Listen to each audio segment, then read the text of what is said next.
muito feliz de estar aqui, podendo compartilhar um pouco da palavra de Deus, saber que realmente o Espírito Santo de Deus, ele está aqui, ele age no nosso meio. E eu acredito sim que hoje é um dia muito especial. Eu acredito que hoje sim vai ser algo muito de Deus na minha vida, na sua vida. E aí eu já quero te pedir que você aumente as suas expectativas. Por quê? Porque a expectativa, ela está altamente relacionada com a fé. A expectativa, na realidade, ela acelera o processo da fé das nossas vidas. A expectativa, ela anda com a fé. Ou seja, eu quando vou para o culto, quando eu estou no culto e vou ouvir uma palavra, quando eu já saio de casa, eu já saio dizendo assim: Deus, o que é que o Senhor vai falar comigo? Qual é a tua palavra que vai chegar ao meu coração? Eu sei que o Senhor vai fazer grandes coisas na minha vida. Por isso, independentemente de onde você esteja, independentemente da situação que você se encontre hoje, eu quero dizer que você eleve suas expectativas, porque Deus vai falar com você tremendamente em nome de Jesus Cristo. E eu quero iniciar falando que, em certo momento aí, algum mês mais ou menos atrás, né, eu fui a um supermercado e lá no supermercado eu, na realidade, vi uma cena que eu achei que nunca ia ver na minha vida. As prateleiras estavam vazias, isso sim. Desse jeito, vazias e pessoas ali andando para um lado e para o outro, atrás daqueles produtos que haviam acabado. E eu estava ali exatamente para comprar algum dos produtos que não estavam mais nas prateleiras, né? E logo eu parei para perguntar: será que eu conheço alguém aqui para poder depois pedir emprestado algum dos 4 pacotes que eles pegaram ali e tudo, né? E nesse sentido, eu quero exatamente falar que muitas coisas acontecem na nossa vida. Existem muitas situações que nós passamos, existem circunstâncias que nós não temos controle, como hoje, no mundo todo, vivendo essa pandemia. E situações como essas que fazem com que a gente não consiga ter controle na nossa situação de vida ou nas circunstâncias que estamos passando. Mas uma coisa me fez parar para pensar. E foi: eu preciso saber viver melhor. Eu preciso saber viver mais e mais. Eu preciso saber viver. E por isso que eu quero compartilhar hoje essa mensagem com você. É preciso saber viver, né? E a gente passa e entende que hoje nós estamos passando por momentos bastante delicados, né? Empresas mudando sua forma de trabalhar. Até mesmo nós, como igreja, estamos aí de uma forma proativa, agindo para que possamos, sim, ajudar a sociedade inteira a vivenciar um melhor estilo de vida, né? Com os nossos cuidados, com nossos cultos online, enfim. A gente vai estar falando um pouquinho sobre isso mais tarde. Mas uma coisa que eu quero te dizer é que nós precisamos aprender como lidar com situações difíceis da nossa vida.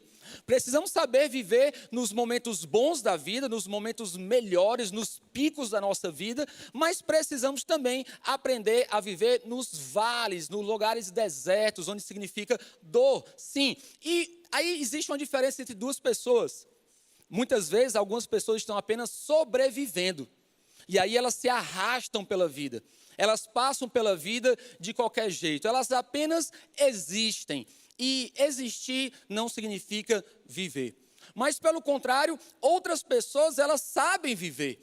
Elas conseguem passar, muitas vezes, pelas mesmas situações, mas com respostas completamente diferentes. Isso é uma coisa que nós não podemos pedir que uma pessoa haja da mesma forma do que a outra. Por quê? Porque cada situação, ela chama um tipo de reação. Ou seja, cada pessoa, ela tem uma reação. Eu não posso exigir que você haja da mesma forma do que eu. Você não pode exigir que eu haja da mesma forma que você. Mas uma coisa nós podemos pensar aqui juntos. Talvez nós não possamos mudar a situação ou as circunstâncias da nossa vida, mas nós podemos determinar e dizer como nós vamos responder às circunstâncias que acontecem na nossa vida. E assim, sim, aprender a viver melhor. E o meu convite hoje é que você saia daqui, sabe, muito, muito cheio de fé. Hoje eu quero que você, esteja no seu lugar aí da sua casa, onde você estiver, você sai daí completamente, turbinado, cheio do poder de Deus, acreditando que o impossível é capaz de acontecer. E eu acredito que esse é um grande momento que nós podemos tomar como oportunidade para que isso aconteça. E aí eu queria que você, na realidade, abrisse sua Bíblia comigo em Atos capítulo 16, versículo 16. Aí eu queria que você acompanhasse a leitura, ou acompanhe no nosso telão, tá? Eu vou começar a ler aqui na versão NVI. Certo dia, indo nós para o lugar de oração, encontramos uma escrava que tinha um espírito pelo qual predizia o futuro. Ela ganhava muito dinheiro para os seus senhores com adivinhações. Essa moça seguia Paulo e a nós gritando: estes homens são servos do Deus Altíssimo e anunciam o caminho da salvação. Ela continuou fazendo isso por muitos dias. Finalmente, Paulo ficou indignado. Voltou-se e disse ao espírito: em nome de Jesus Cristo, eu ordeno que saia dela. No mesmo instante, o espírito a deixou. Percebendo que a sua esperança de lucro tinha se acabado, os donos da escrava agarraram Paulo e Silas e o arrastaram para a praça principal diante das autoridades. E levando-os ao magistrado, disseram: estes homens são judeus e estão perturbando a nossa cidade, propagando costumes que a nós romanos não é permitido aceitar nem praticar. A multidão ajuntou-se contra Paulo e Silas e os magistrados ordenaram que se lhes tirassem as roupas e fossem açoitados. Depois de serem severamente, ou seja, não foi um mero açoite, foi um açoite realmente severo, eles foram lançados ainda onde? Na prisão. O carcereiro recebeu a instrução para vigiá-los com cuidado. Tendo recebido tais ordens, ele os lançou no cárcere interior. Ou seja, não era simplesmente num local ali de prisão, não. Era num pior lugar do cárcere, que era o cárcere interior lá dentro. E lhes prendeu os pés no tronco. E aqui a gente encontra a história de Paulo e Silas. E eles viveram uma grande crise.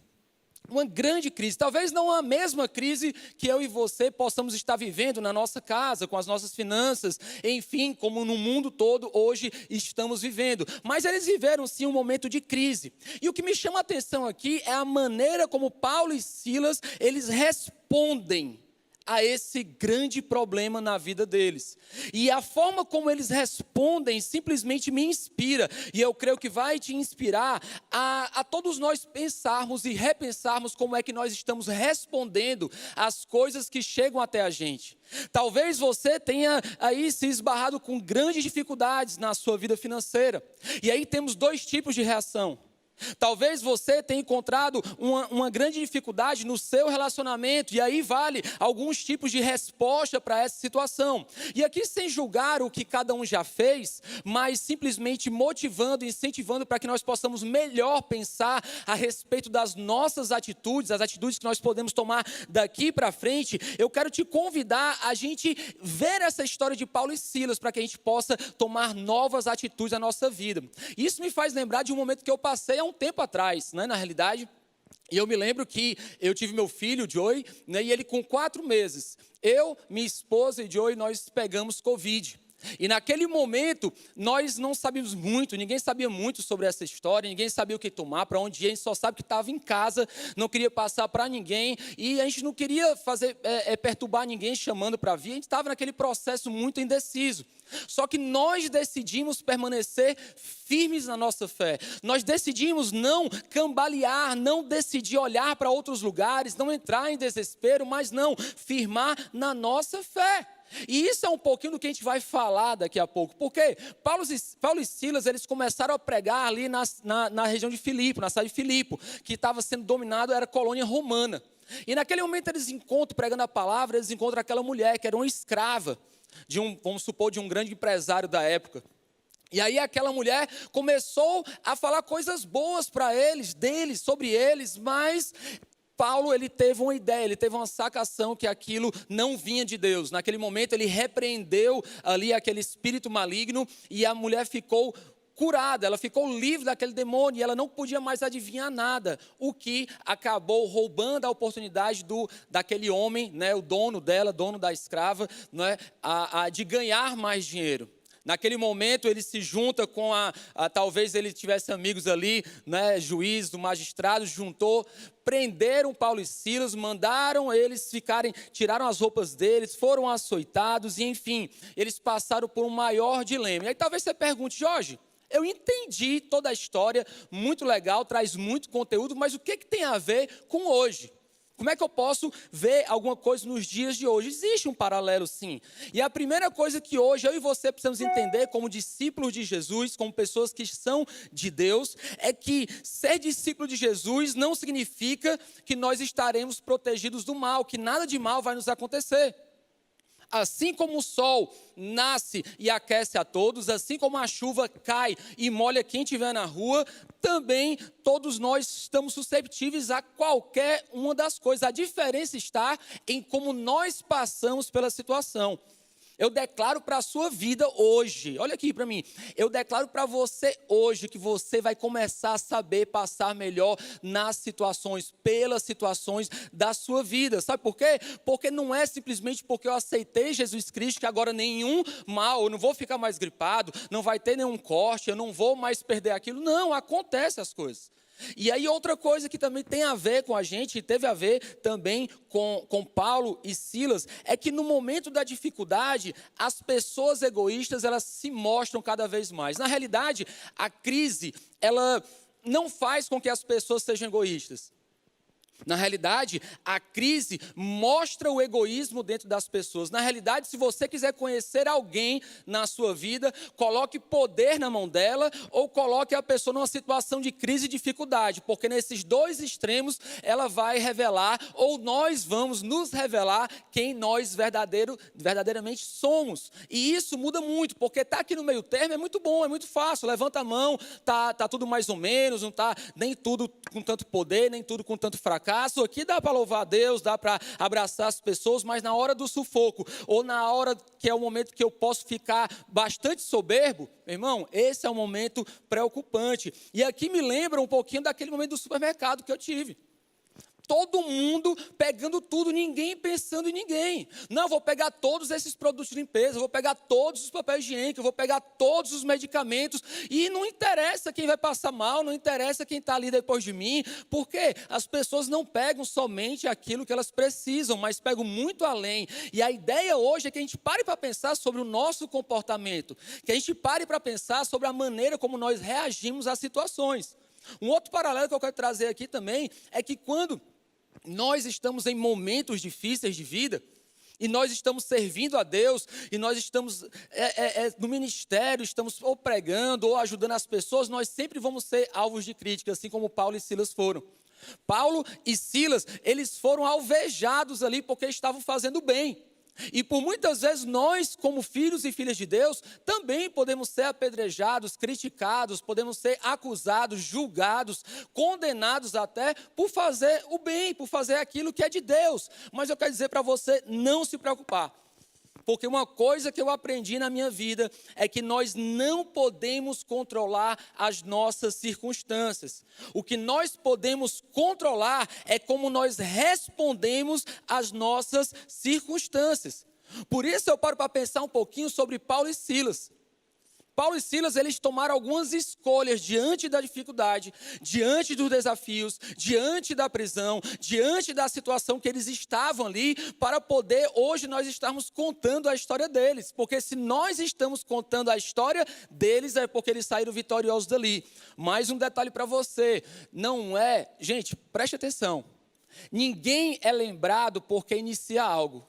Todos nós vamos ser lembrados porque conseguimos terminar algo. Não é simplesmente começar um regime que me faz vitorioso. Me faz, no final de tudo, eu saber que eu perdi tantos quilos. Não é simplesmente pensar porque eu entrei na academia que agora eu sou um vitorioso. Não, é entender que depois daqui a 3, 4, 5 meses, 6 meses, eu estou com a porcentagem de gordura lá embaixo, eu estou com mais massa magra, eu tenho mais um cardio para desenvolvido. Ou seja, é a forma como eu termino que importa. E eu já declaro para você aqui também, que que você nesses dias será daqueles e daquelas que terminarão o que começaram. Eu declaro sobre a tua vida que tudo aquilo que você começar, aonde você for, você vai representar assim o reino de Deus e você vai ser daqueles que terminam aquilo que começa. Não vai ser somente como aqueles entusiasmados que começam as coisas e logo param e não continuam. Mas, enfim, Paulo e Silas, eles escolhem algumas coisas que eu acredito, na realidade, que nós precisamos escolher. E eu quero te chamar a atenção que a primeira coisa que eles escolheram foi adoração acima da preocupação. Adoração acima da preocupação. Paulo e Silas, eles tinham motivos para se preocupar e muito. Eles estavam ali na cidade de Filipos, eles estavam sendo acusados, eles estavam presos, eles estavam acorrentados, eles estavam dentro de uma cela. Na realidade, eles não tinham nenhum advogado, não tinham um juiz, não tinham um defensor público. E eles decidiram que, ao invés de se preocupar, nós vamos adorar a Deus. Nós vamos louvar ao Senhor. Eles escolheram, e aí eu já te dou aqui uma dica muito boa. Larga o e se. E se isso acontecer, como é que vai ser? Se aquela pessoa chegar, como é que vai ser? Ai, meu Deus, se isso acontecer... Não, larga. Paulo e Silas, eles foram para o que fazer. Ao invés de perguntar, e se acontecer? Paulo e Silas falaram assim, o que fazer diante das circunstâncias? E eles não deixaram com que a preocupação tomasse a vida deles, mas eles optaram em adorar. Eles optaram em viver esse ato de adoração. E eu quero já te falar que o ato de adoração é algo muito lindo, porque a palavra adorar, no grego koiné, ele significa prostrar o rosto, encostá-lo no chão, a testa no chão, que significa temor a Deus, respeito a Deus, mas também significa, sabe o quê? Beijar o rosto de, e só beija o rosto de alguém aquele que tem intimidade, ou seja, adoração não é para aquelas pessoas distantes, adoração são para aquelas pessoas que estão próximas, adoração são para aquelas pessoas que têm intimidade com Deus. Adorar é você chegar perto de Deus, por quê? Porque nós não precisamos mais de ninguém que esteja entre nós e Deus. Jesus, ele já abriu o caminho das nossas vidas. Não é? E o que eu fico muito feliz é que eles conseguiram tudo isso, por quê? Porque eles começaram a focar em Jesus. Eles começaram a escolher, colocar na sua mente Jesus que eles conheciam. E é interessante porque Jesus, ele fala assim, conhecereis a verdade e a verdade vos libertará. A palavra conhecer, ali no original, ele não fala sobre simplesmente você saber alguma coisa. E aí eu queria que você me acompanhasse aqui. Por quê? Porque conhecer, ali quando Jesus falou, ele falava assim, conhecer significa andar ao lado de. Ou seja, quando eu conheço a verdade, significa que eu ando com a verdade, eu experimento a verdade, eu vou com a verdade e no caminho essa verdade, ela me liberta, ela me cura, me transforma. Por isso que o poder de Deus, ele está em andar com Deus e não simplesmente conhecer um Deus, de simplesmente saber quem Ele é, saber o nome que Ele tem, mas simplesmente está em andar com Deus, porque é quando eu ando com Ele, é quando eu caminho com Ele, é quando eu experimento de Deus, que nós começamos a sair dessa tribulação, começamos a sair desse sufoco, desse mal-estar, porque Deus, ele começa a ser tudo para a gente. É interessante que Paulo e Silas, eles saíram da preocupação para a adoração.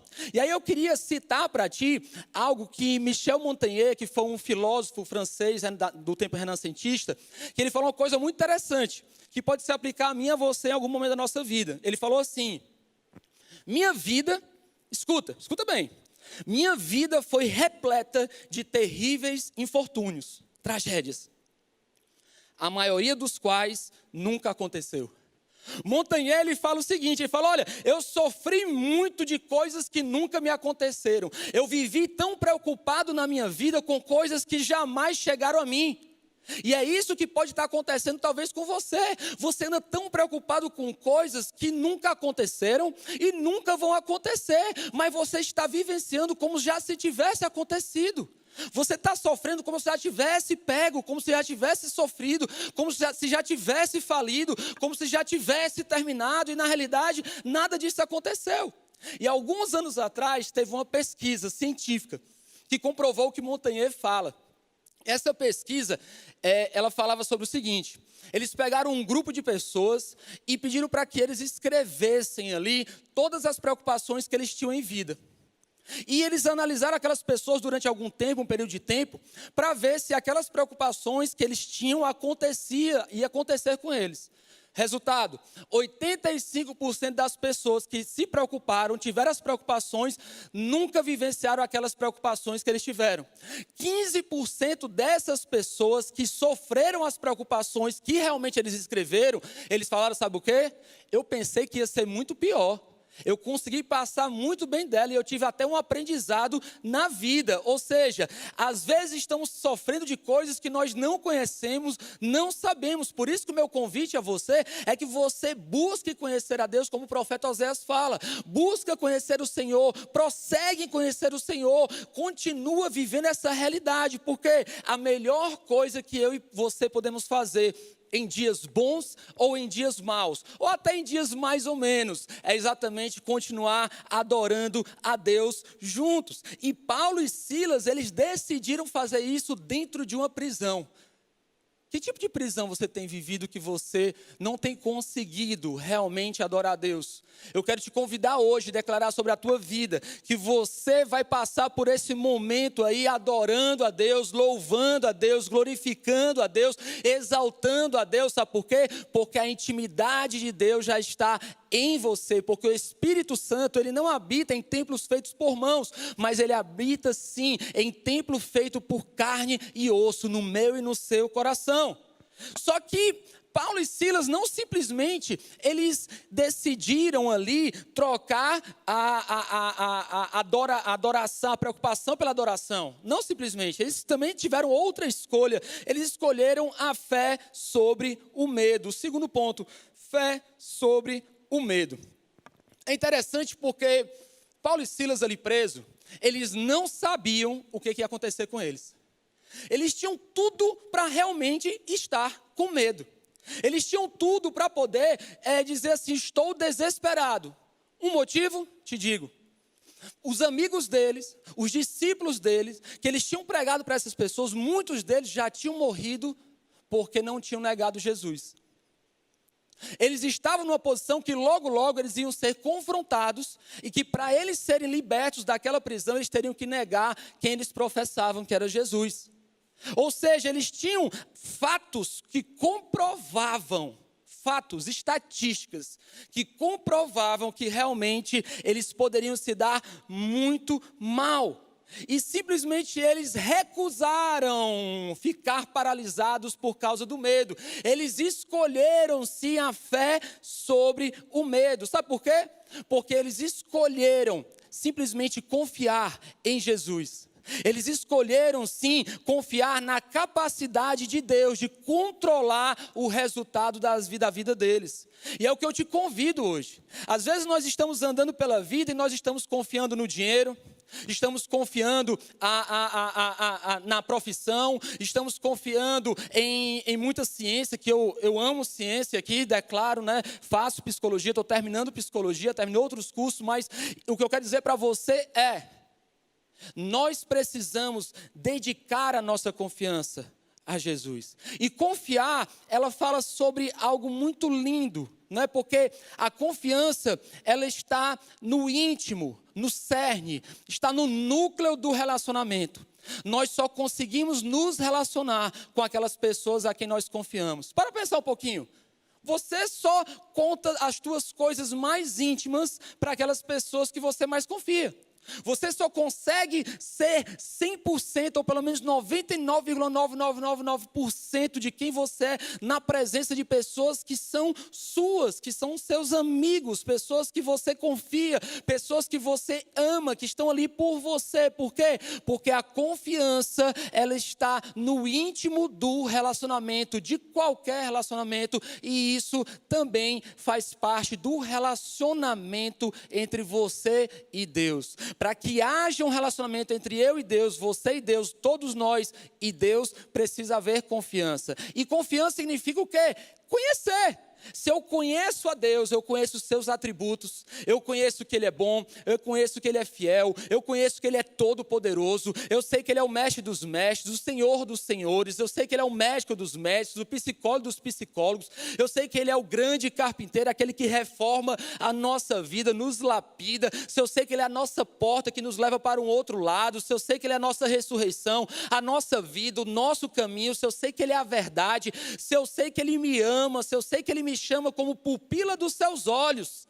Ou seja, lá no Salmo 121 ele fala algo muito lindo, ele fala assim: elevo meus olhos para o monte e me pergunto, de onde me virá o socorro? O meu socorro virá do Senhor, o Criador dos céus e da terra. E ele fala, ele prolonga no versículo, no capítulo, dizendo assim: olha, este é o guarda de Israel, aquele que não dormita, aquele que nem sequer pestaneja, nem piscar o olho ele pisca. Ou seja, é Deus sobre a minha vida, sobre a tua vida, agindo em nossa vida, ao nosso favor. Por isso que Paulo fala lá em Romanos capítulo 8, se Deus é por nós, quem será contra nós? Ei, meu irmão, eu e você precisamos alimentar a certeza daquilo que Deus é na nossa vida, faz na nossa vida e quer na nossa vida. Os nossos medos, eles são provenientes da nossa falta de conhecimento. Você conhece algo, você consegue andar por aquilo.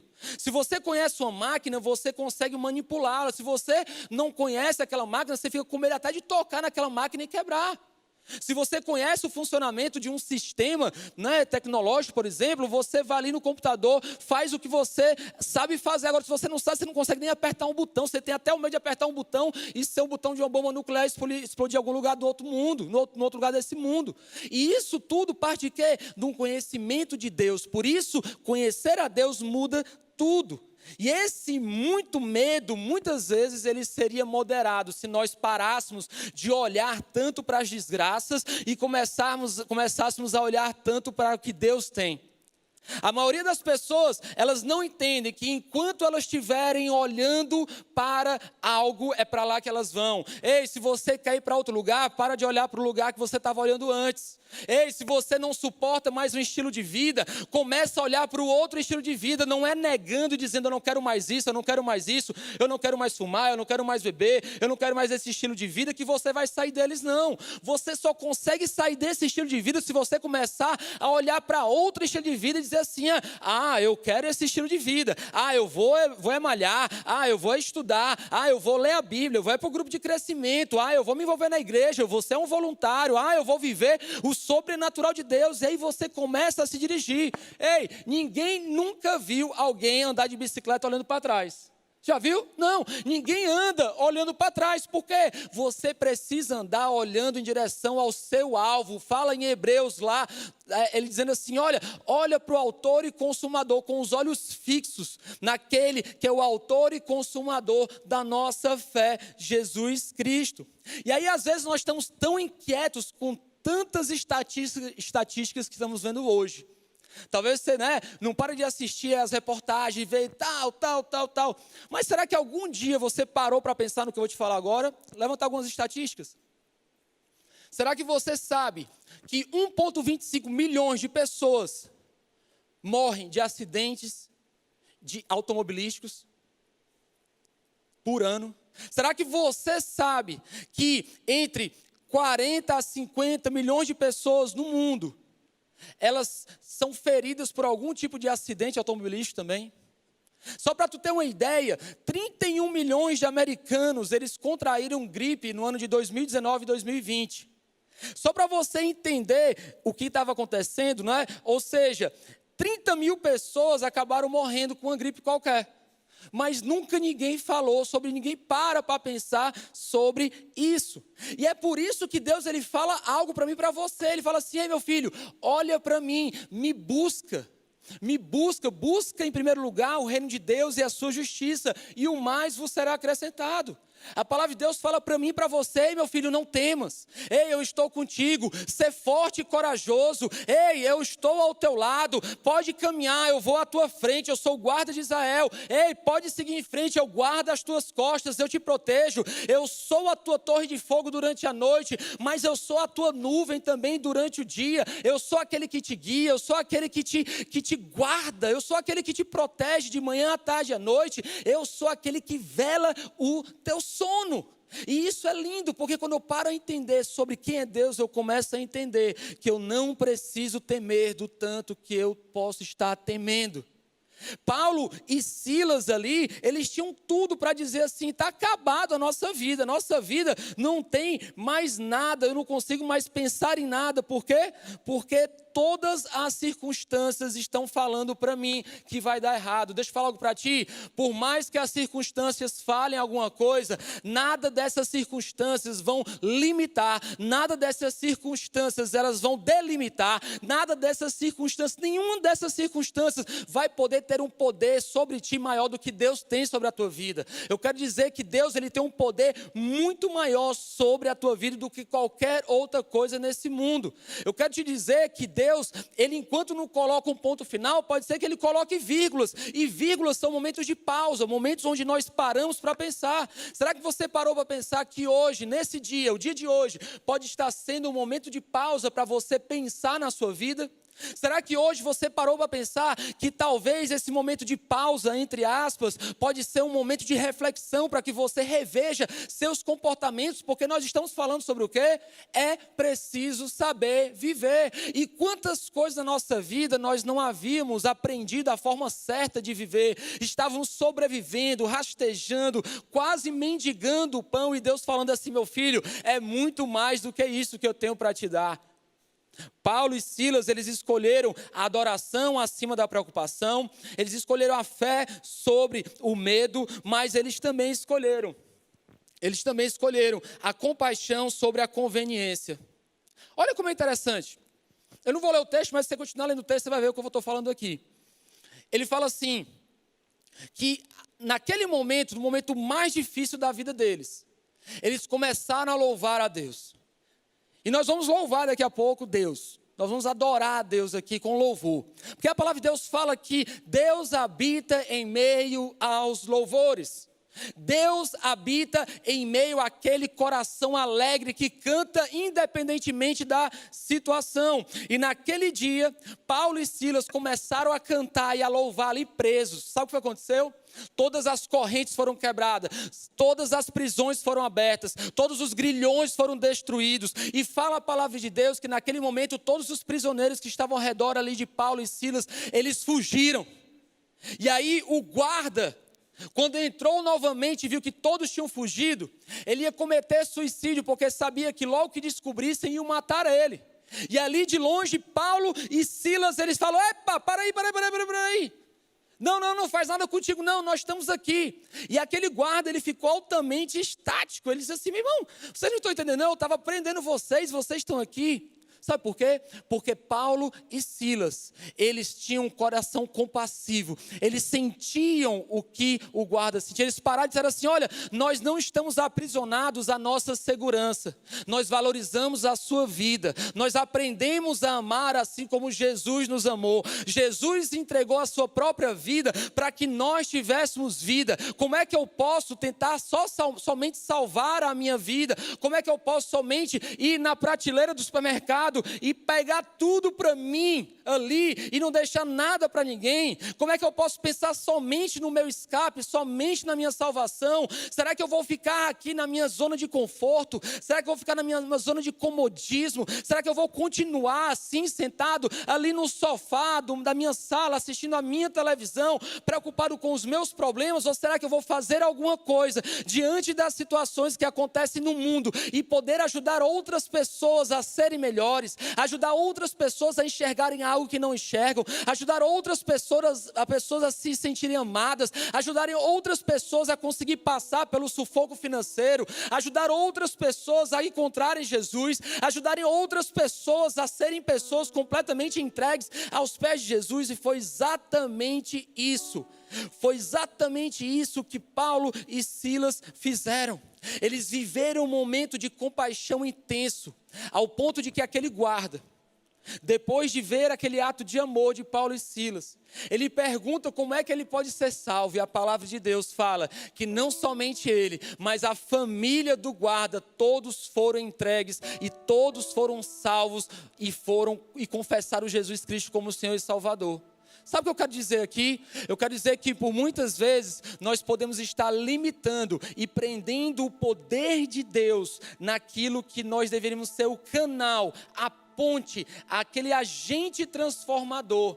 Deus, Ele quer te usar. Mas Jorge, vai me usar onde? Aqui em casa, é tudo online agora. Ei, meu irmão, utiliza mais a tua mente para poder pensar naquilo que você pode fazer do que aquilo que você não consegue fazer. Pensa em coisas que você pode agir, pensa em situações que você pode tocar. Você não é chamado para fazer o impossível, somente o possível. Faça o teu possível e deixe com que o impossível Deus faça. É lindo, sabe por quê? Porque às vezes as pessoas não entendem. Mas a dificuldade na vida, ela é uma oportunidade. É uma oportunidade para nós repensarmos a nós mesmos. A crise na vida, na realidade, é uma porta que é nos dada para nós nos reinventarmos. Para que nós venhamos nos ressignificar. Encontrar um sentido na vida.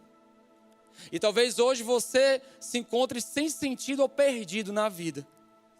Mas eu quero dizer que hoje, nesse momento, Deus, Ele já começou a fazer algo na sua vida. E eu quero te dizer que há poder sim, no nome de Jesus. Há poder no nome de Jesus, para quebrar toda corrente, para quebrar todo grilhão, para quebrar toda prisão da sua vida, seja ela mental, emocional ou física. Há poder no nome de Jesus Cristo. E eu queria te convidar nesse momento, a você simplesmente louvar a Deus.